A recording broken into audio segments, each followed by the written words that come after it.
बिस्मिल्लाहिर्रहमानिर्रहीम। अस्सलाम वालेकुम। मैं हूं मोहम्मद ज़करिया और आप देख रहे हैं Zakaria agri information YouTube channel.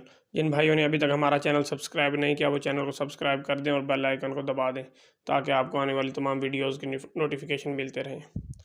जिन भाइयों ने अभी तक गंदम काश्त नहीं की और वो अब गंदम काश्त करना चाह रहे हैं, देखिए 10 दिसंबर तक जो है ना वो गंदम का लास्ट टाइम है। 10 दिसंबर के बाद गंदम काश्त नहीं की जा सकती। 10 दिसंबर के बाद अगर आप गंदम काश्त करेंगे और उसके अंदर चाहे जो मर्ज़ी खादें इस्तेमाल कर लें, उसका आपको कोई रिज़ल्ट नहीं मिलना। गंदम की पैदावार आपको 20 से 25 मन से ज़्यादा नहीं मिलेगी। अगर आप चाहते हैं कि आपकी गंदम की पैदावार जो हमने अर्ली गंदम काश्त की थी उसके बराबर आए और गंदम हम अब काश्त कर रहे हैं, तो आपको कौन सी खादें डालनी चाहिए और कौन सा तरीका काश्त जो है वो अपनाना चाहिए।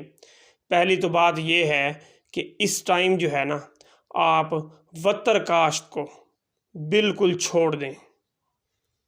वत्तर काश्त को छट्टे में तो बिल्कुल ही छोड़ दें। अगर आप वत्तर काश्त में ड्रिल करना चाहते हैं तो ड्रिल करें, लेकिन आपने छट्टा काश्त नहीं करना।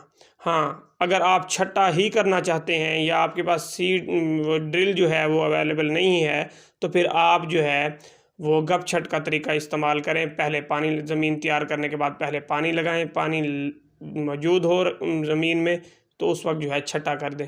तो उससे फ़ायदा ये होगा कि जर्मिनेशन जो है ना वो बेहतर हो जाएगी। अच्छा, क्या खादों से ज़्यादा पैदावार ली जा सकती है लेट काश्ता गंदम की, या सीड भी कम या ज़्यादा करना पड़ेगा?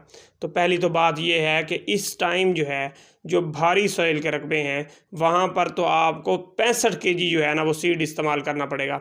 दूसरा, आपको वैरायटी ऐसी सिलेक्शन करनी पड़ेगी जो लेट काश्ता में जो है वो अच्छी पैदावार देती हो और वो जो है अर्ली मैच्योर हो जाती हो। देखें, इस टाइम दिलकश और अकबर काश्त करना बिल्कुल जो है ना वो नुकसानदेह है।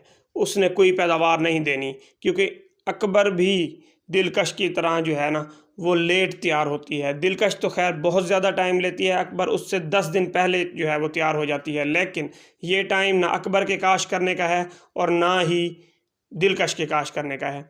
इस टाइम आप निशान भक्कर या भक्कर स्टार जो है वो आप काश्त कर सकते हैं। अच्छा, कुछ दोस्त पूछते हैं कि क्या शुमाली इलाका जात जो है, मतलब यह है कि पंजाब के शुमाली इलाके, क्या हम यहाँ पर जो है वो भक्कर स्टार काश्त कर सकते हैं? आप बेहतरीन तरीके से काश्त कर सकते हैं और अच्छी पैदावार हासिल कर सकते हैं। बात सबसे पहले यही है कि आपने सीड रेट 65 केजी से कम इस्तेमाल नहीं करना। और दूसरी बात, क्या अब हम डीएपी इस्तेमाल करें और जो है उससे हमें जर्मिनेशन भी मुकम्मल हो जाएगी और पैदावार भी अच्छी मिलेगी? नहीं। इस टाइम जो भारी सॉइल के रकबे हैं या नरम ज़मीनें हैं या रेतली ज़मीनें हैं, किसी भी तरह का जो रकबा है वहाँ पर अब आप डीएपी इस्तेमाल नहीं करेंगे। अगर अब आपने अच्छी पैदावार लेनी है तो आप अगर खुश्क छट्टा कर रहे हैं तो फिर जो है रेतले रकबों में आप डीएपी इस्तेमाल कर सकते हैं, लेकिन आपको पहले पानी पे नाइट्रो लाजमन इस्तेमाल करनी पड़ेगी। लेकिन जो भारी रकबे हैं वहाँ पर एक तो आप ड्रिल काश करें, दूसरा उसमें 2 बोरी नाइट्रोफास इस्तेमाल करें। उससे आपकी नाइट्रोजन की ज़रूरत भी पूरी हो जाएगी और साथ में जो है फास्फोरस की कमी भी पूरी हो जाएगी। और जो गंदम है, एक तो वो जल्दी जो है वो ज़मीन से बाहर निकलेगी, उगाव उसका तेज़ होगा और उसका जो है झाड़ भी जल्दी बनेगा, फास्फोरस क्योंकि उसे जल्दी मिलेगी।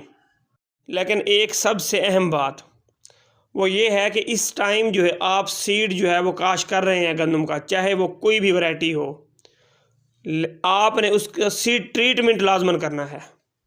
चाहे आप किसी कंपनी की दवाई ले लें, सीड ट्रीटमेंट लाजमन करें, क्योंकि तेले का अटैक हो सकता है गंदम पर। और जो गंदम उस टाइम सब्ज़ होती है और ताज़ा सिट्टा निकाल रही होती है, अगर उसके ऊपर तेले का अटैक हो जाए तो उसका काफ़ी पैदावार का नुकसान हो जाता है। आपने ये लाजमन जो है ना उसकी सीड ट्रीटमेंट करनी है। दूसरी बात, जो फंगस है, जो देर से गंदम काश्त होगी फंगस उसे मुतासिर करेगी, लिहाजा आप ऐसी दवाई इस्तेमाल करें जो फंगस का भी कंट्रोल दे। मुकम्मल कंट्रोल तो नहीं मिल सकता फंगस का, ऊपर से स्प्रे करनी पड़ेगी, लेकिन कुछ ना कुछ कंट्रोल जो है वो सीड ट्रीटमेंट से मिल सकता है। तो आप जो है लाजमन अब सीड ट्रीटमेंट करें, उसके बाद जो है वो गंदम काश करें। उसके बाद आपने ज़मीन के अंदर, जब आप ज़मीन तैयार करेंगे, अगर आप ख़र्चा कर सकते हैं तो फिर आप RG वेट के 2 बैग इस्तेमाल करें। अगर आप ख़र्चा नहीं कर सकते तो फिर आप सल्फ़र तो लाजमन इस्तेमाल करें। सल्फ़र से जो है वो ज़मीन के अंदर जो फास्फोरस पहले से फिक्स पड़ी होती है, या नाइट्रोजन पड़ी होती है, या दूसरे जो है मैक्रोन्यूट्रिएंट्स पड़े होते हैं, वो गंदम को अवेलेबल हो जाते हैं। कोई भी फसल हो उससे उसको जो है वो अवेलेबल हो जाते हैं। वजह क्या है कि सल्फ़र एक तेज़ाबी खाद है। तो जब ज़मीनों की pH जो तेज़ाबी होगी तो ज़हरी बात है वो जो उसके अंदर न्यूट्रिएंट्स मौजूद हैं वो गंदम को मुहैया हो जाएंगे।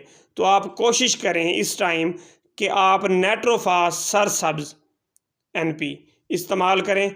2 बोरी जो है, एक तो DAP से आपको सस्ती मिलेंगी, दूसरी बात ये है कि इनका रिज़ल्ट आपको DAP के मुकाबले में डबल मिलेगा।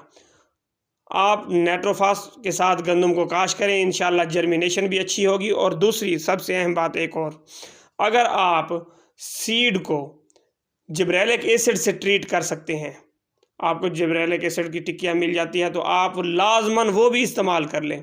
एक टिक्किया का जो है ना वो चौथा हिस्सा जो है, एक आधा पाव या 1 पाव पानी में जो है वो मिक्स करके सारे सीड को लगा दें। इससे क्या होगा, जर्मिनेशन का प्रोसेस जो है ना वो तेज़ हो जाएगा। एक तो जर्मिनेशन का प्रोसेस तेज़ होगा, दूसरी बात ये है कि गंदम की ग्रोथ भी तेज़ होगी। और जब लेट काश्ता गंदम 15 दिन की हो जाए या 20 दिन की हो जाए, आप पहला पानी लगाने लगें, पहला पानी लगाने के बाद आपने एक स्प्रे जो है वो जिब्रेलिक एसिड का लाजमन करना है। और ये भी जहन में रखें कि जिब्रेलिक एसिड का जब आप स्प्रे करें तो उस टाइम उसके साथ कोई और चीज़ मिक्स करके स्प्रे ना करें।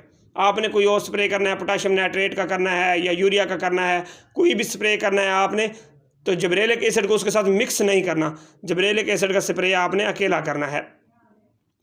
तो जब ये गंदम 20-25 दिन की हो जाएगी तो इसके ऊपर जो है वो स्प्रे लाजमन करने पड़ेंगे। इसे 2 से 3 स्प्रे यूरिया के देने पड़ेंगे इसकी ग्रोथ तेज़ करने के लिए। इसकी ग्रोथ जितनी तेज़ होगी ये हमें उतनी अच्छी पैदावार देगी। और ये बात जहन में रखें, 1 दिसंबर को काश्ता गंदम भी इंशाल्लाह 70 मन पैदावार दे सकती है, अगर आप फर्टिलाइज़र प्लान जो है वो अपना अच्छा रखें और गंदम के साथ आप जुड़े रहें। फसल के साथ उसको देखें कि किस चीज़ की ज़रूरत है, वो चीज़ उसे फ़ौरी तौर पे मुहैया करें, तो इंशाल्लाह ये आपको 70 मन पैदावार दे सकती है।